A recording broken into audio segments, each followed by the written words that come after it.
The moment Diana Morgan heard the police sirens, she knew exactly who had called them.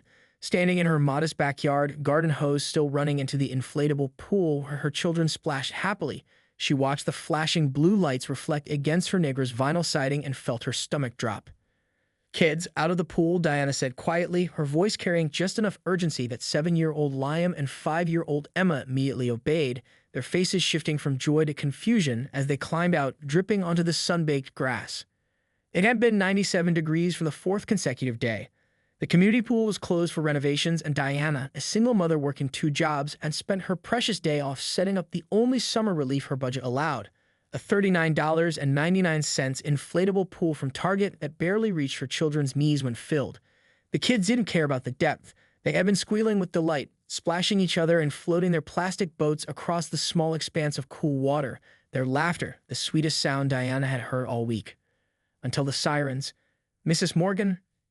A young police officer approached the side gate, his partner hanging back near their cruiser. "We received a call about a code violation regarding your pool." Diana crossed her arms over her chest, conscious of her faded t-shirt and the curious stares from neighbors who had emerged from their air-conditioned homes to witness the commotion. "Let me guess," Diana said, keeping her voice level. "Patricia Lawson called you." The officer glanced down at his notepad. "I'm not at liberty to say whoa. The complaint alleges that your pool presents an immediate danger to the neighborhood children as it lacks proper safety measures, including adequate depth markings, life-saving equipment, and a lifeguard on duty," he continued, sounding almost embarrassed to be reciting such absurd concerns about what was clearly a children's inflatable pool. Diana would have laughed if she wasn't so furious. From the corner of her eye, she could see Patricia Lawson, known throughout Maple Ridge Estates as the Karen of Crestview Lane, standing on her impeccably landscaped lawn across the street, arms folded triumphantly across her chest, designer sunglasses perched on her nose despite the fact that she stood in the shade of her perfectly trimmed oak tree. "Officer, this is a children's wading pool.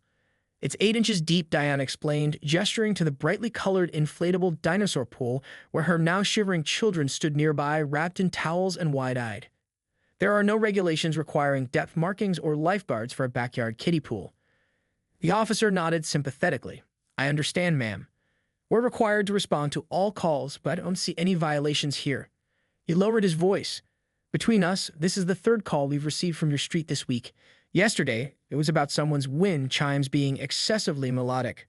Diana felt a momentary relief until she saw Patricia marching across the street, her wedge sandals clicking aggressively against the pavement, smartphone raised and already recording. "You're letting her off? That death trap doesn't meet any of the municipal pool safety requirements." Patricia's voice carried across 3 yards. "Those children could drown in seconds, and the water runoff is damaging the ecosystem of our entire subdivision." Emma began to cry softly, clinging to her mother's leg.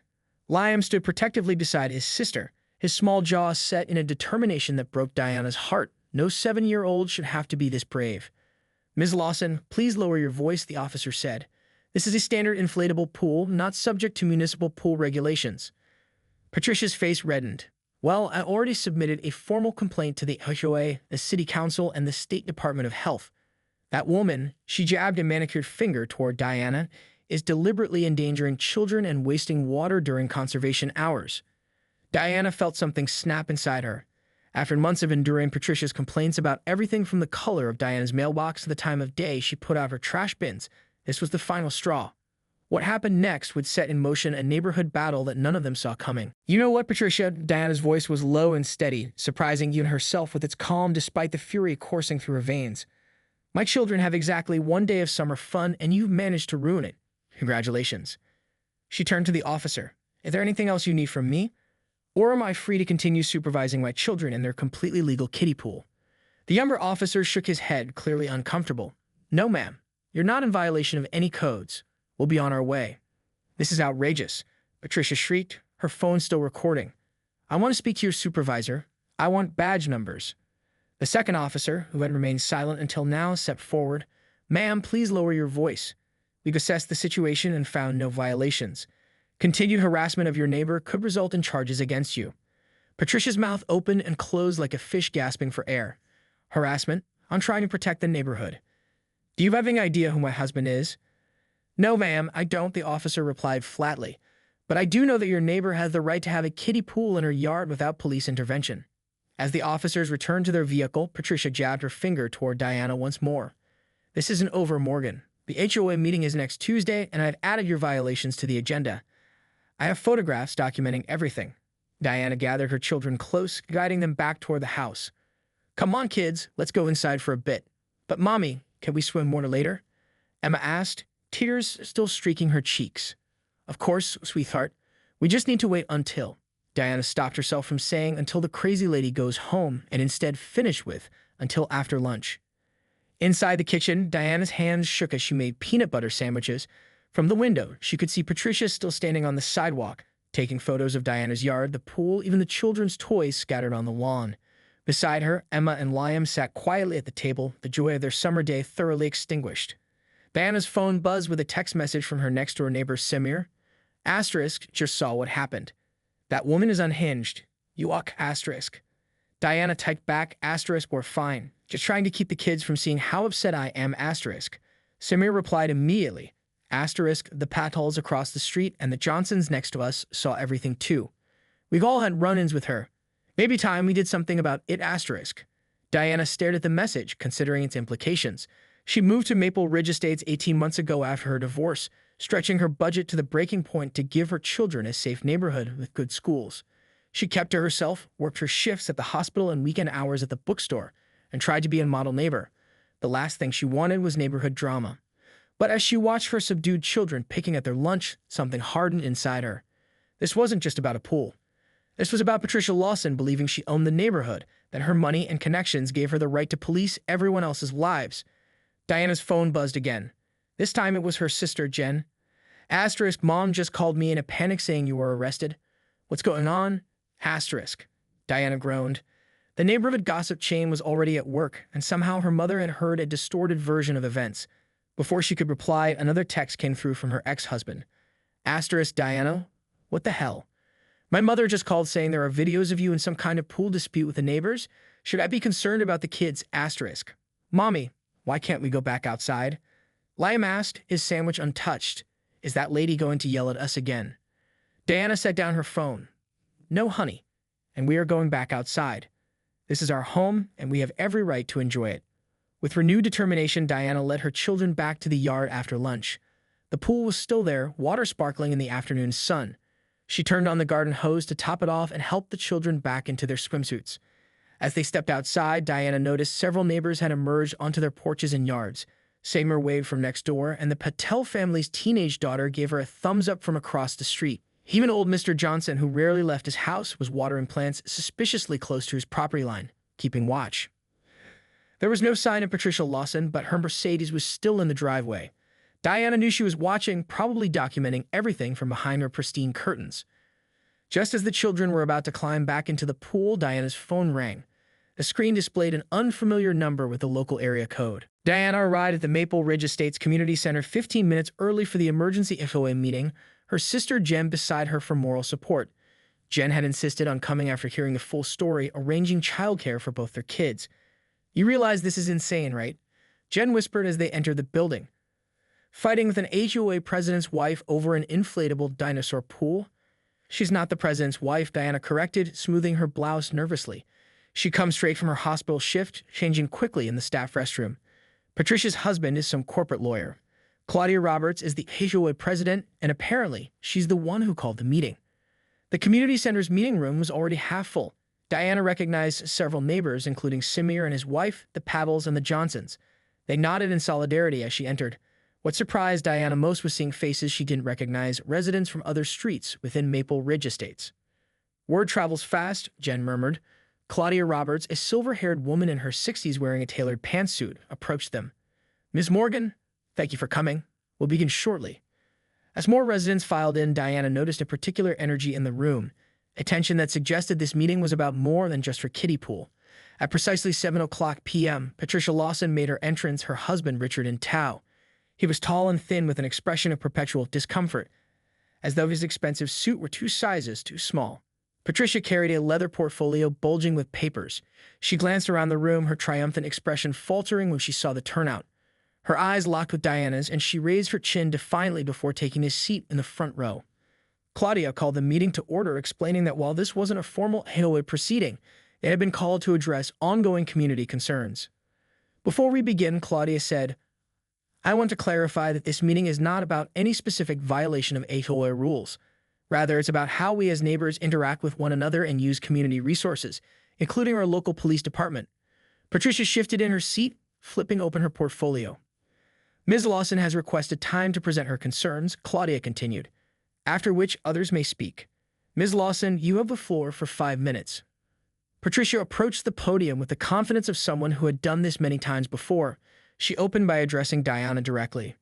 While some people in this neighborhood believe rules don't apply to them, she began pulling out a printed copy of the HOA bylaws.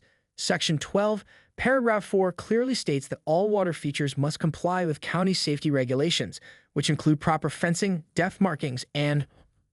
Point of clarification, Claudia interrupted.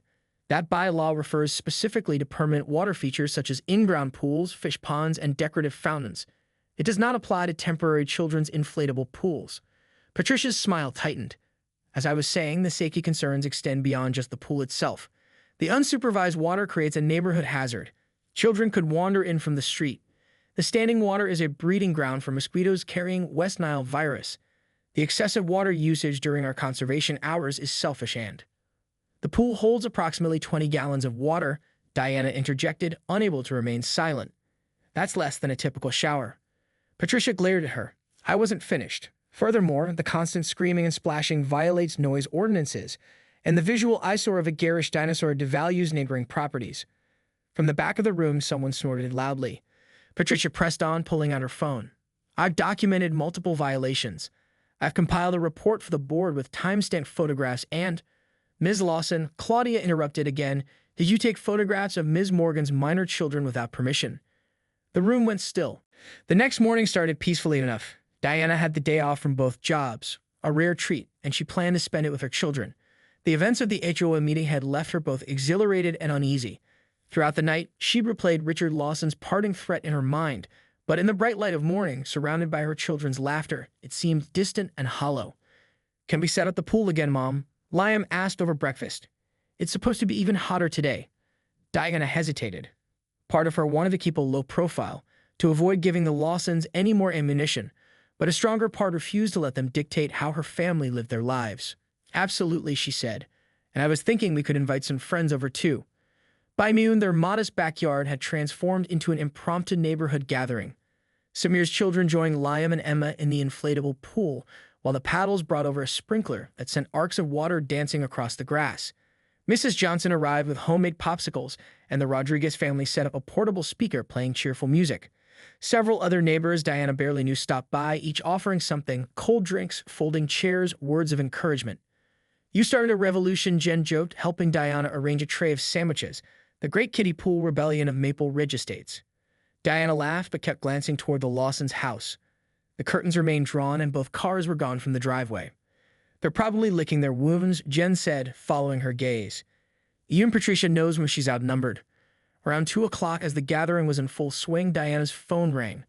The caller ID showed her ex-husband, Mark. Hey, everything okay? She answered. Their relationship had improved to cordial co-parenting, but he rarely called on her days with the kids. Diana? What the hell is going on? Mark's voice was tight with anger. I just got a call from Child Protective Services. They're investigating allegations of child endangerment and neglect. The world seemed to tilt beneath Diana's feet.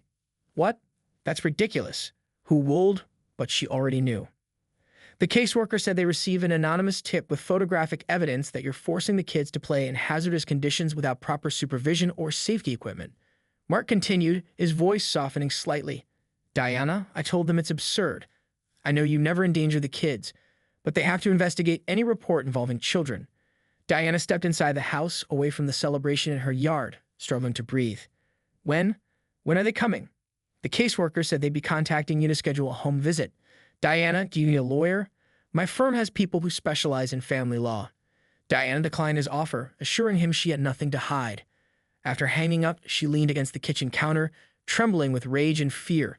A CPS investigation, even one that found no wrongdoing, could affect her nursing job, could traumatize her children, could drag her family's privacy through the mud. When she returned to the yard, she tried to maintain her composure, but Jen immediately sensed something was wrong. What happened? She demanded, pulling Diana aside. Before Diana could answer, Sumir approached, his expression grim. "Diana, you should see this." He handed her his phone, open to the neighborhood's private Facebook group. Patricia had posted dozens of photos, clearly taken from her upstairs window with a zoom lens, of Diana's yard, the children playing in the pool in today's gathering. The caption read, "Urgent to safety alert. Unlicensed pool party with no certified lifeguard, no safety equipment, and no parental supervision. Multiple children at risk. Authorities have been notified." The comment section was a battlefield. While several neighbors defended Diana, others, many from streets Diana didn't know, expressed shock and concern. Patricia was actively responding, escalating with each comment. The host was drinking alcohol while supposedly supervising. Diana had been holding a can of soda. There are no restaurant facilities. As if children couldn't go inside to use the bathroom. I documented 4 teen safety violations that put children at risk of drowning. "She's unhinged," Jen whispered. Diana's phone buzzed with a text from Claudia Roberts. Asterisk just saw Patricia's post. "The ASIO board is meeting to discuss her actions. Don't worry, we're handling this asterisk." But before Diana could respond, a police cruiser pulled up in front of her house. It wasn't Officer Ramirez this time, but an older officer Diana didn't recognize. Behind him, Patricia Lawson had materialized on the sidewalk, smartphone raised, filming everything. The morning of the CPS visit, Diana woke up early. She barely slept, spending hours cleaning the already tidy house and organizing paperwork that might be relevant. The children's medical records, school reports, even receipts for the inflatable pool showing it met safety standards. "You look terrible," Jen said bluntly, arriving to watch the children while Diana met with a caseworker. "Have you slept at all?" "Not really," Diana admitted. "I keep thinking about what happens if they believe Patricia's lies." Jen squeezed her sister's shoulder. "They won't. You're an incredible mother, and anyone who spends 5 minutes with you and those kids will see that." The CPS caseworker, Alicia Delgado, arrived precisely at 10 a.m. She was younger than Diana had expected, with a kind face but professionally distant manner. Diana led her through the house, answering questions about routines, discipline approaches, and household safety measures. When they reached the backyard, Diana braced herself. The infamous pool sat deflated in a corner of the patio, looking particularly harmless. "So this is the pool mentioned in the report?" Alicia asked, making a note on her tablet. "Yes, it's 8 inches deep when filled," Diana explained, trying to keep the defensiveness from her voice. Alicia nodded. "And you supervise the children at all times when they're using it?" "Absolutely. I never leave them alone near water, not even for a minute." The caseworker asked to speak with Liam and Emma privately, which was standard procedure, but still made Diana's stomach twist with anxiety. While they chatted in Liam's bedroom, Diana paced the kitchen, checking her watch every few minutes. Finally, Alicia emerged with a small smile. "Your children are delightful, Ms. Morgan. Very well adjusted and clearly adored." Diana exhaled slowly. "Thank you." "I'll be honest with you," Alicia continued, sitting at the kitchen table. "I've reviewed the photos submitted with the report and I've completed my home assessment. I'm finding no evidence whatsoever of neglect or endangerment." Relief flooded through Diana. "So the case is closed." "Not officially yet. I need to file my report. But yes, I see no cause for concern." Alicia hesitated. "Ms. Morgan, I don't normally comment on this, but the nature of this report was unusual. The photos submitted show normal childhood activities in a safe environment. In my professional opinion, this appears to be a neighborhood dispute that's gotten out of hand." Before Diana could respond, there was a commotion outside, raised voices, a car door slamming. Through the kitchen window, Diana saw Richard Lawson standing at her front gate, engaged in what appeared to be a heated argument with Samir, who had stepped out from next door. "I need to see what's happening," Diana said, excusing herself. As she opened the front door, she caught Richard mid-sentence. A cease and desist order requiring her to dismantle that death trap immediately or face legal action. Stammered noticed Diana and stepped back. "You might want to deliver that yourself," he said coldly to Richard. Richard turned, his expression momentarily faltering when he saw Diana and Alicia Delgado standing in the doorway. "Ms. Morgan," he said stiffly, recovering his composure. "I'm here to deliver this." He thrust an official-looking envelope toward her. "My firm is representing the concerned residents of Maple Ridge Estates in a civil action against your continued violations of community standards and safety protocols." Diana took the envelope without opening it. "Mr. Lawson, this is Alicia Delgado from Child Protective Services. She's just completed her investigation into your wife's anonymous report." Richard's face reddened. "We don't know anything about any CPS report." "Really?" Diana raised an eyebrow. "Because the photos submitted with the report are identical to the ones your wife posted on Facebook. The ones she took from your second-floor window using a telephoto lens." Alicia stepped forward. Sir, filing false reports to CPS is a serious offense that can carry criminal penalties. That's not. Richard stammered, backing away slightly. You can't prove anything. Actually, came another voice, we can. Diana turned to see Claudia Roberts walking up the sidewalk, accompanied by Officer Ramirez and two other members of the HOA board. Mr. Lawson, Claudia said, the board called this emergency meeting at your house, given the circumstances. I'm surprised you're not there. Richard's confusion was evident. What meeting? Patricia didn't mention. That's because we didn't inform her, said one of the board members, a stern-looking man in his 50s. This meeting concerns your wife's actions, which have now exposed the entire HOA to potential legal liability.